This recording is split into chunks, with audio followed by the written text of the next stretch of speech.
ሰላም ኩራት ተኸታተልቲ ሃመኒኹም ኣነ እግዚአብሔር ይመስገን ሰላም እየ ከም ሰላም ዘለኹም ድማ ሰላም ትኾን ሌላ ሰሙንኹ ኩራት ኣሕዋት ሓደሽቲ ድኹም ሰብስክራይብ ላጎርኩም ቤተሰብና ሆኑ ነባራልኩም ኮን ድማ ላይክ ሼር ላወልኩም ምብርታዕኩም ይፈለኒ ለማዓት ድማ ከምቲ ልምድ ሓድሽ ቪድዮ ሒዘልኩም መጽኘኹ ላብቲ ቪድዮ ከብለኩም እየ ሰናይ ምክትታል ተኸታተሊት ዛንታ ድሌተይ ኣይነበረን ቀዳማይ ክፋል ሳምራዊት ካብ ህፃንነታ ጥዕና ስለ ዘይነበራ ኣቦኣ ነድኣን ከምኡውን ይሕዋታ ብሳምራዊት ምሕሳብ ኣቋሪጦም ኣይፈልጥን ወትሩ ኣውሻቆለትን እዮም ነይሮም ክልተ ይሕዋታ ኣብ ደገ ስለ ዝነበሩ ከዓ ኣውፅኦም ንክሕክምዋ ተዘራረቡ ምስ ስድርኦምን ብምርድዳእ ከዓ ካብ ኤርትራ ናብ ኢትዮጵያ ንክትወፅእ ወሰኑ ሳምራዊት ነዚ ምስ ሰምዐት ኣዝያ ተሓጎሰት በቲ ሓደ ከዓ ስድራኣ ወሊዶም ከምዚ ወለዱ ሰለስቲኦም ደቆም ገዲፎም ክወፁ ኣሻቀላ ግድን ውፂ ስለ ዝተባሃለት ከዓ ንስድራኣ ተፋንያ ንስደት ኣምርሐት ኩሉ መንገዳ ብደገፍ ናይ ኣሕዋታ ስለ ዝነበረ ኣዝዩ ፅቡቅ እዩ ነይሩ ብዙ ዝኾነ መሰናኸል ከዓ ብሰላም ኣዲስ ኣበባ ኣተወት ኣብ ኣዲስ ኣበባ ኣዝያ ትፈትዋ መሓዝ ኣጓር ገዛውታ ስለ ዝነበረት ንሳ ክትቕበላ ምዃና ኣሕዋታ ይነግርዋ ሓረና ይሕዋታ ንሳምራዊት ኩሉ ነገረንዋ ስለ ዝፀንሑ ተዳልያ እያ ተፀቢያ ነይራ ኣብ መናሃርያ ወሪዳ ናይ ሓረና ደዊላትላ ዘለዓላ ግን ኣይረኸበትን ኣዝያ ተሻቐለት ንዘይትፈልጦ ዓዱ ኮይኑዋ ምስኡ ከዓ ንብረትኪ ተጠንቅቂ ሓዚ ሰርቁኻ እዮም ዝብል ናይ ኣሕዋታ ዘረባ ሰሚዓ ዓቕላ ፀቢብዋ ደጋጊማ ደወለትላ ግን ወይ ከሳምራዊት ናብ ቅድሚኣ ዝነበረ እንዳ ምግቢ እንዳ ሰጎመት እንታይ ደኣ ኮይና ዝኩሉ ዝኣተወትሉ ሰዓት ነጊረያስ እሞይ ኣሕዋተይ ደኣ ክድውለሎም እንታይ ክገብር እዮም መሊሰ ከዓ ከጨንቆም እየ ንእሽተይ ዓቕሊ ክገብር ብምባል ኣብቲ እንዳ ምግቢ ኮፍ በለት ተኣዛዚ ስለ ዝመፃት ጠውያን ስለ ዝነበረት ከዓ ምግቢ ኣዘዘት ሓረና ሞባይላ ኣብ ሳሎን ገዲፋታ ክሽነ ስለ ዝፀንሐት ሰንቢዳ ብውሽጣ ኣይ ኣተወትን ማለት ድዩ ክስካብ ሕጂ በለት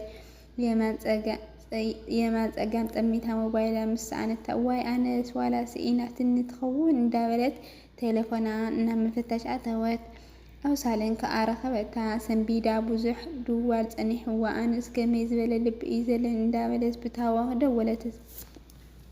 ሳምራዊት ትፅበያ ስለ ዝፀንሐት ቀልጢፋ ተቐበለታ ሓረና ዝሰንከተተ ድስቲ እናኮሰት ውይ ቅርሳ ሳምሬ ቴሌፎን እንዲየ ገዲፈያ ናይ ፀኒሐ ብምባል ሳምራዊት ብታዋ ክፀገም የብልን ሓሩ ሓፍተይ ብተመስገን ዓቕሊ ፀቢብን ፀኒሑ በለታ ሓቂኺ ዘይትፈልጡ ዓዲ ኣብኡ ድኺ ዘለኺ ሕጂ ራይድ ናተይ ክሰደልኪ እየ ኣይተፍርሒ ቀልጢፈ ክመፀኪ እየ በለታ ሕራይ ኢላ ከዓ ቴሌፎና ዓፀወት ብዓራይ መፅኡ ተታሒዞም ናብ ገዛ እንዳ ሓረና በፅሑ ሓረና እዚ ፅቡቅ ቀባብላ ተቐቢላታ ምስ ኣዝያ ትፈትዋ መሓዛ ድሕሪ ዓመታት መራኸቢ ደስ ኢልዋ ሙሉእ ለይቲ ናይ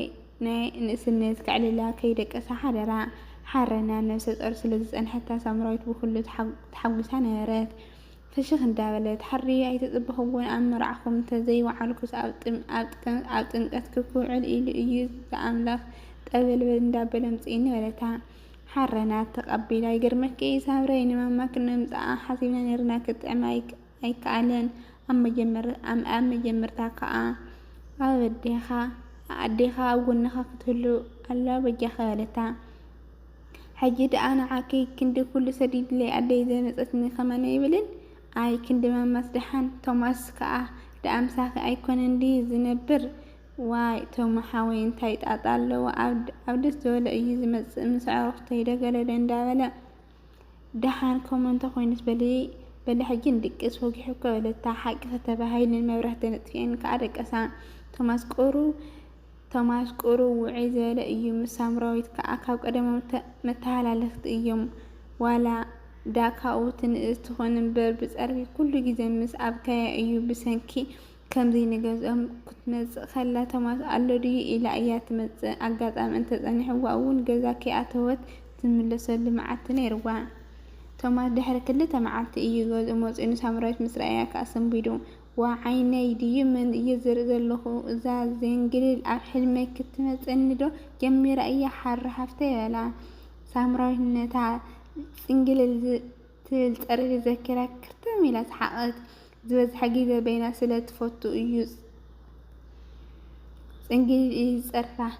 ነይሩ ክስካብ ሎሚ ዘይምርስዑ ከዓ ተገሪማ ድሕሪ ብዙሕ ዋው